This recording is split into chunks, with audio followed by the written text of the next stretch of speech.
Why do you believe that lifting weights is very likely to injure you, to make you incredibly inflexible, stiff, prone to injury? Why do you believe that? Did you get that from somewhere? Is it just something you heard? The reality is that, in fact, lifting is actually pretty safe for you and a lot safer than most people tend to think. Lifting helps to develop strong muscles, strong bones, it helps to develop stable joints, and it can even help to increase your flexibility and help you to resist injury in the long run. So why is it that we do believe the opposite? The answer to that is probably just misinformation. Before we get started, my name is Adam. I can speak with authority on this topic because I have been a coach for over 10 years now, and I have been lifting myself for over 15. And during that time, I have not been injured very much at all. That's not a flex, that's just a fact. I did a whole other video about that. But the point here is that I know a lot about fitness, and I know a lot about how to help people attain their fitness goals. This channel is about all the finest in Himbo content, so I'd appreciate if you smash that like button, help level up the channel, and of course to help bless Himbos everywhere with endless gains and zero injuries. So how do we measure injury rates? The reality is that injuries are a really complex topic, and they're not really something that we can very accurately predict. They just sort of happen sometimes, and we don't necessarily have an easy way of saying what people are most likely to be at risk for injury and which people aren't. There are a lot of popular misconceptions about kinds of activities that are more likely to cause you to get injured. In particular, a popular one is that it has something to do with flexibility. If you are more flexible, then you are less likely to hurt yourself. And there is some connection there between flexibility and injury risk. The reality is that there's basically not really any correlation at all, and in fact, it is possible in some cases with people who are hyper flexible to be so flexible that it actually does put you at an increased risk of injury. Oh, I entirely forgot to turn on the light.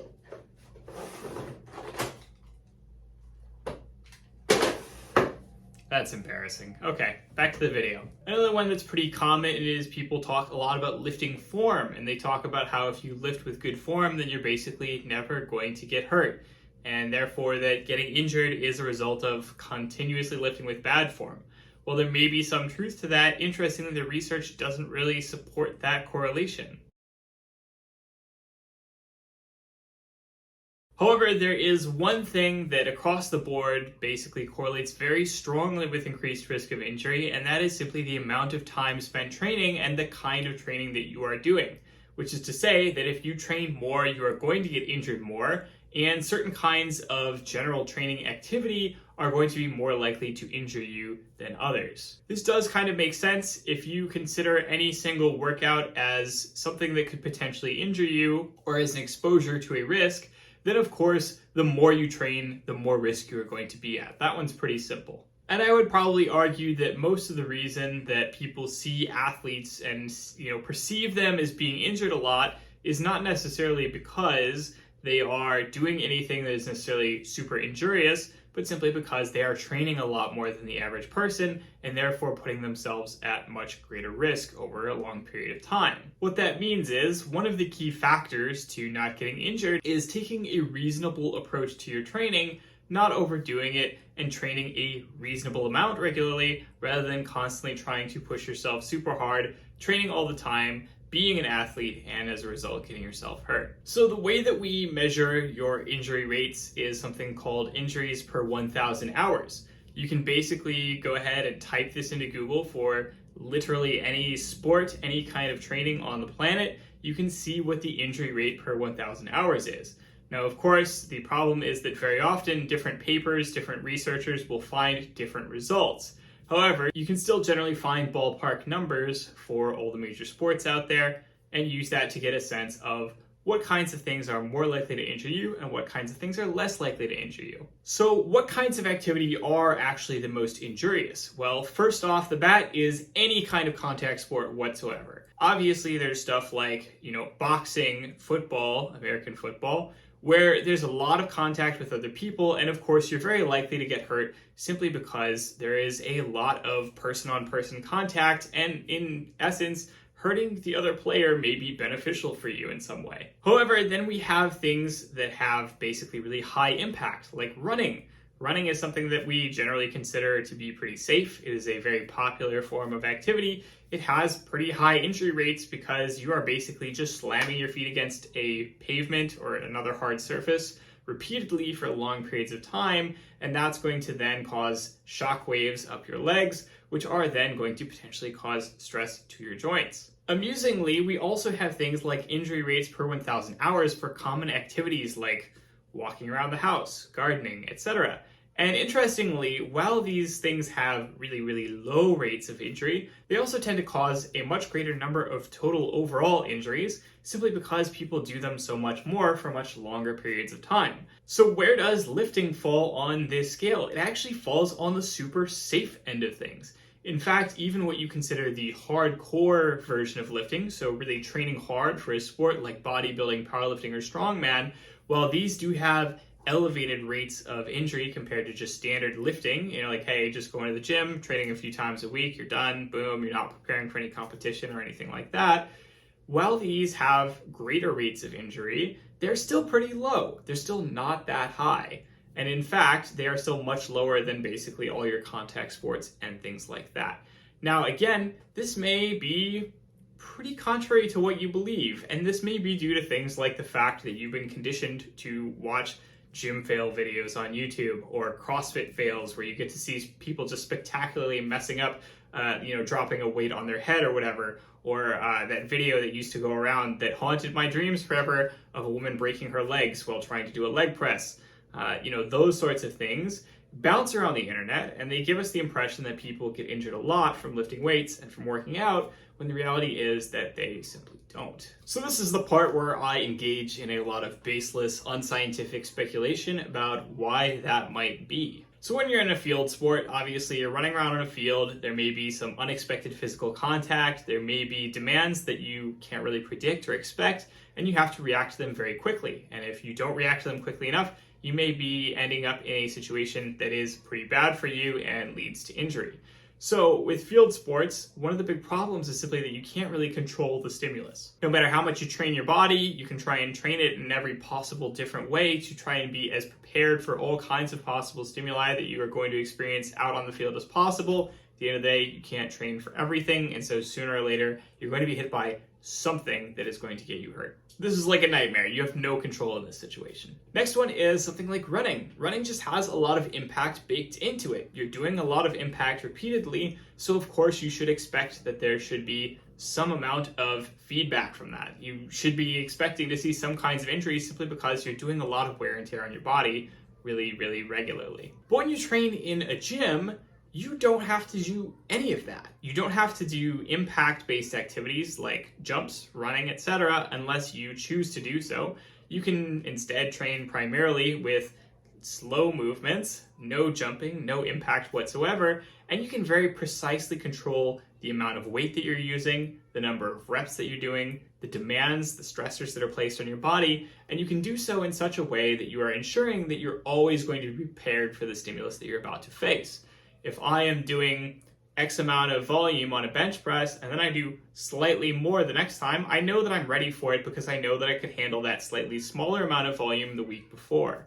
Now, if I, do something like a bench press and then I try and double the weight on the bench press, well, that's obviously a stimulus that is not going to be appropriate for my body and is likely to get me hurt.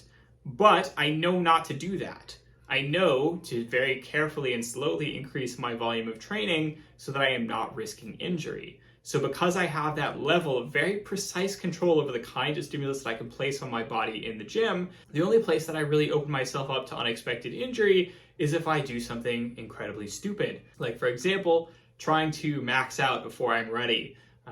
Doing a squat without any spotter or spotter arms and getting pancaked underneath it. Doing a bench press and getting caught underneath it.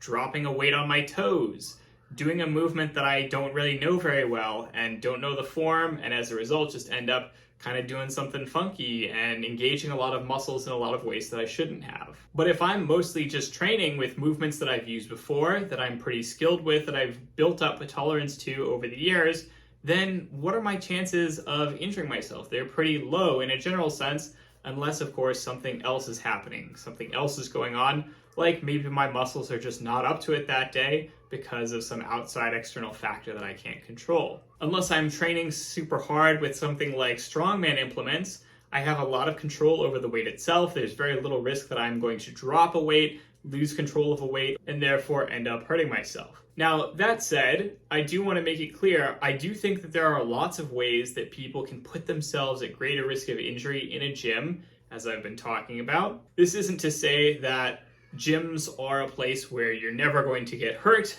nothing bad is ever going to happen, and if you think that it's possible that you're going to hurt, you are wrong. That is not the case. The reality is that yes, there are plenty of people who can easily hurt themselves by just not being smart about their load progressions, trying to add weight, add reps, add sets too aggressively, trying too hard on movements that they don't really know very well, and of course by just taking on a really high proportion of high impact activities like jumps, Olympic lifts, and so on, which I don't really think are an appropriate training method for a lot of folks. Beginners also may not have the appropriate level of caution and knowledge in order to attack a exercise program in a smart way, and so they very often try to overdo things, do things too quickly, and so on, and that can very easily lead to ending up getting yourself hurt. Speaking from personal experience, I've been lifting for over 15 years.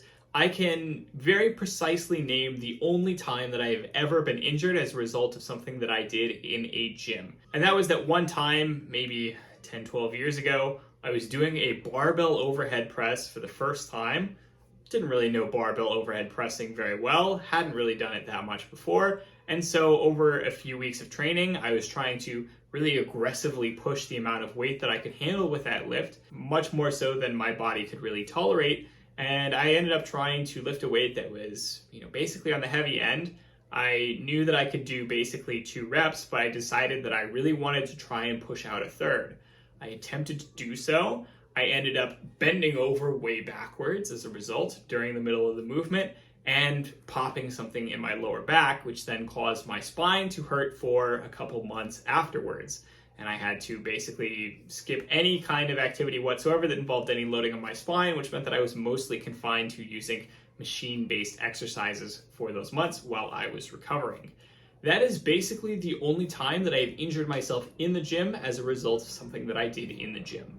Every other time that I have gotten seriously injured over the last 15 plus years has been as a result of things that I did outside of the gym. There was one time that I had a physical labor job and I was carrying a very heavy object up some stairs, stepped on a stair the wrong way, messed up my knees. I messed up my shoulder once due to totally unrelated stuff outside the gym. And there's been lots of minor aches and pains where, you pull a muscle here and there, just doing ordinary everyday stuff because injuries just happen. They're a relatively normal part of your daily life, and there's not really anything that you can do to completely prevent or avoid them. So what about the long term? Obviously, we're talking relatively acute studies that understand, okay, what are your injury rates? And we're talking about acute injuries. One sort of hypothesis is that lifters may do things like wear down their joints over time, leading to, hey, you're more likely to get injured in the long run, or this could have degenerative effects on you as you age. Well, the reality is simply that getting old makes you degenerate. That's a normal thing that happens. Are you degenerating faster or slower than a person who doesn't lift? Well, generally slower because you've got a lot more bone density, you've got a lot more strength, you've got a lot more muscle mass in a general sense. These are the reasons that lifting weights are healthy for you.